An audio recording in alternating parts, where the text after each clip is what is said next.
Okay, so first, these are the ingredients that we need to use. This is salt and this is sugar. Alright, we're gonna start with a pot of water. This is about 30 quarts of water. I'm gonna put 2 pieces of smashed ginger in there. And then after I do that, I'm just gonna wait for the pot to boil so that I can add my chicken. Okay, now that the pot's boiling, I'm gonna put the pieces of chicken in there and I cut them into smaller pieces, that way they would cook faster.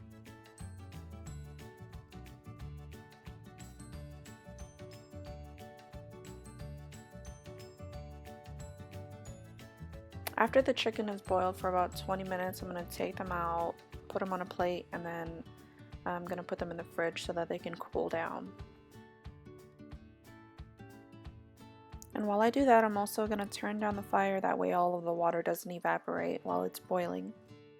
Now that the chicken is nice and cool, I'm going to put it onto a cutting board and then I'm going to take off the skin from the chicken, that way I can put it to the side and then slice it up after I shred the chicken. And you want to make sure to shred the chicken into really small pieces.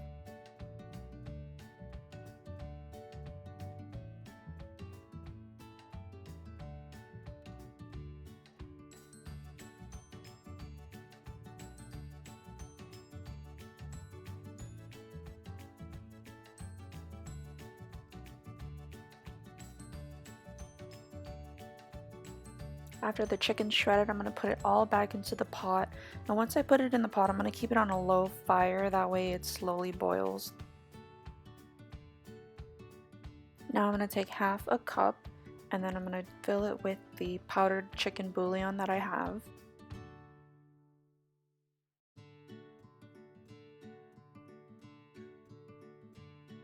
Next, I'm going to take my sugar and I'm just going to take a tablespoon and I'm going to put that in the pot as well.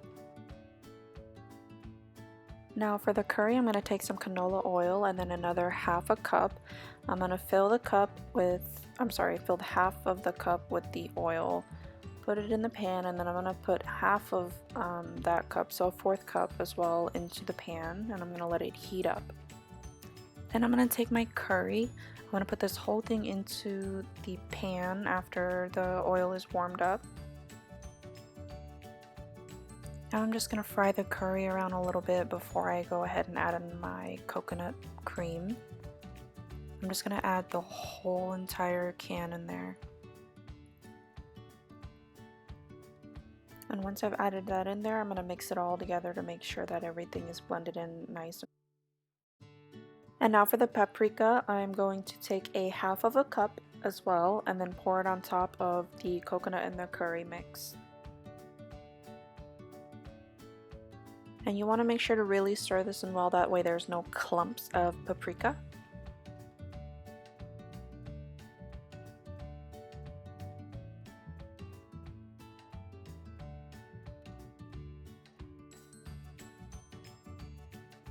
And now for our blood, I'm just going to take a knife and put it into the container and cut my blood into about 4 pieces.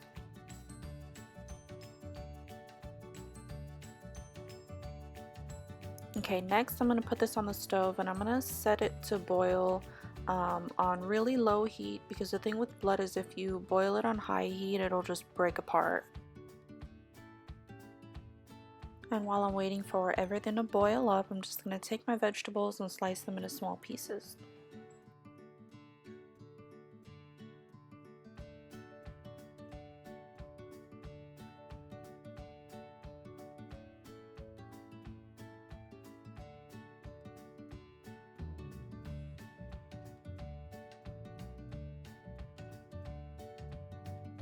Now back to our curry. You'll know when it's ready when it starts to look like a thick paste like this. Now once it gets a little more thick, I'm just going to go ahead and take the curry and pour it all into the pot.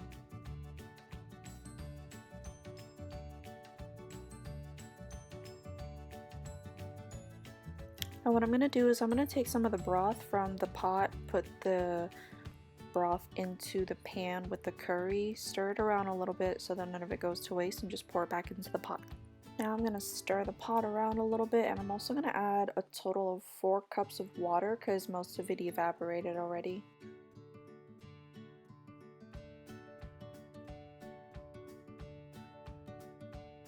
Now onto the bamboo, what I'm going to do is take the can, I'm going to pour it into a strainer inside of the sink.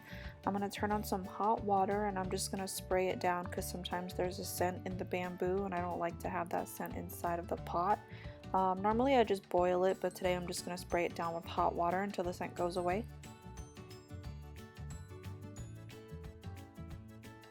Now for the blood, I'm just going to take the pot over to the sink. I'm going to rinse it with some cold water until it's nice and clear. So when you're cutting the blood, you want to cut it into cubes. I like cutting mine into bigger pieces just because when I eat my kapoon for a few days in a row, they can break apart while they're in the pot for that long. And make sure you're really careful because the inside of the blood can still be really hot.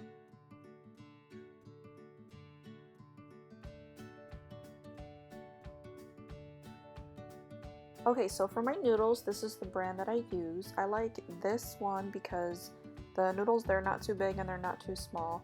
I'm just going to go ahead and put 3 bundles into the pot before it boils.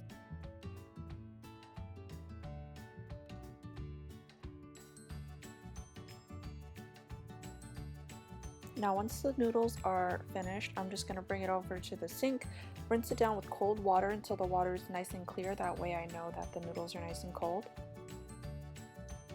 And once the noodles are ready, I'm just going to go ahead and take a few small bundles and set them into the strainer. Now that everything is finished, I'm going to go ahead and grab a couple of bundles. I'm going to put them in my bowl and I'm going to grab some veggies and put them on top of the noodles.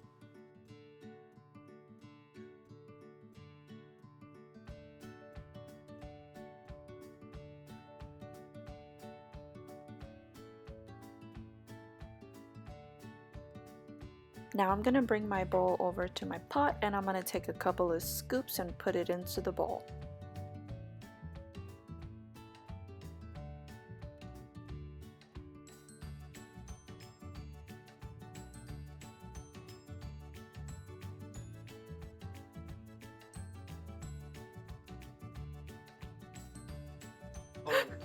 Okay guys, thanks for watching. That's how I make my kapoon.